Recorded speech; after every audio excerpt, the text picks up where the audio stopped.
পুরান পেন কিভাবে নতুন করতে হয় সেই পদক্ষেপ জানতে হলে অনেক টেকনিক আছে। যেমন আপনি যে কোম্পানির ফ্যান নেবেন, অন্ততপক্ষে বডিটা চেঞ্জ করার জন্য কোনো একটি দোকানে যাবেন, ওনারা আপনাদেরকে বলে দিবে যে ভাই আপনার ফ্যানটা কি কবে দিবে কি আসবে বিষয়, তাহলে আপনার বডি চেঞ্জ হয়ে যাবে। কিভাবে?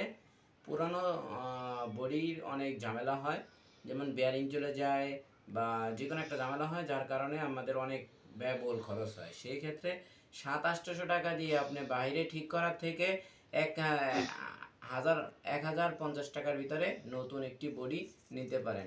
ইভেন আপনাদের যাদের ফ্যানের পাখা আমার মতো এরকম জং পড়েছিল বা ময়লা হয়েছিল, তারা অন্ততপক্ষে আগে সাবান দিয়ে ধুয়ে নেবেন। ধোয়ার পরে তারপরে আপনারা একটা স্প্রে নেবেন, যেই কালারটা আপনার করা আছে ওই কালার অনুযায়ী আপনারা একটা স্প্রে নেবেন। দেখেন আমি একটা স্প্রে নিয়েছি, এখন এটা কালার করব। একটু আগে সাবান দিয়ে আমি ধুয়ে ফেলেছি, বাদ বাকি আপনাদেরকে ভিডিও করতে পারলাম না, দুঃখিত। ওকে, আল্লাহ হাফেজ, আসসালামু আলাইকুম, দেখতে থাকেন।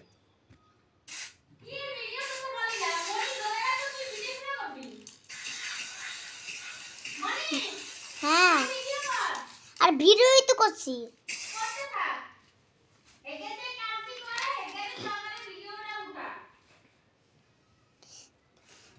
এখন আমার মামা মামা সত্যিকারে তো রং উঠতেছে। মামা একটু হালকা হালকা সাদা নিতে পারলে না? আর একটু সাদা নিতে, আর একটু কালো নিতে, ব্ল্যাক। একটাতে ব্ল্যাক, একটাতে সাদা, হোয়াইট।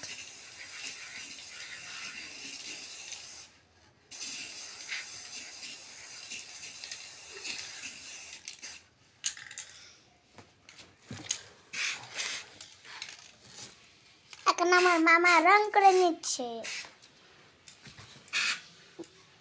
একটু মামা মামা এটা না একটু হালকা হালকা ভিজাছে, এটা না শুকালে লাগবা।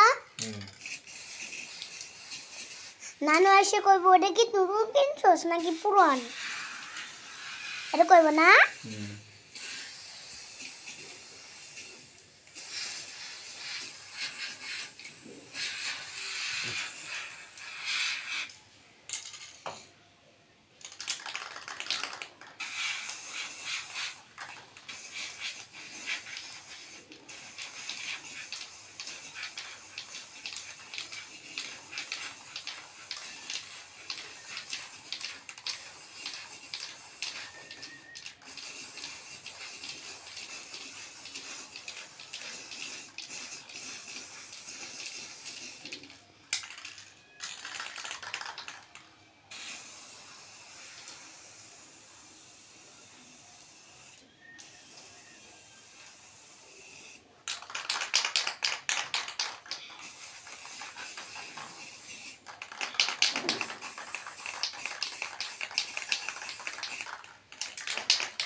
মামা আমি এটা ফুল করি একটা।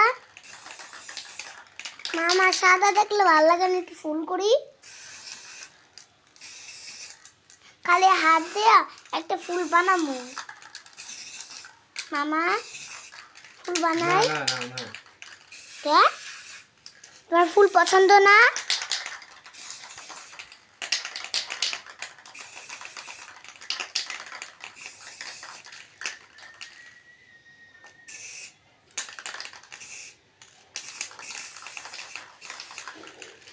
মামা সকালে কি আর উঠবো না? এটা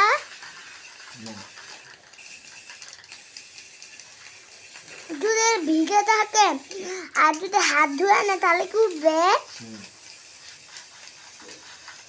বেশি নাকি অল্প? বেশি। মার মতো ছাগল মতো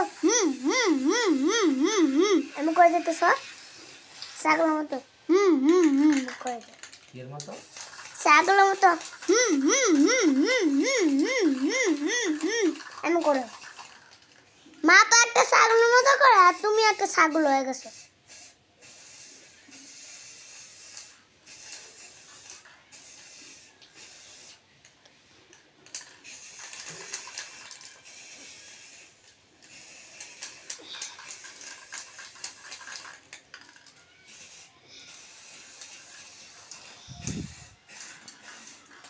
রং করবা না মামা? এটা তো রং করাই আছে। কিনছো? হুম।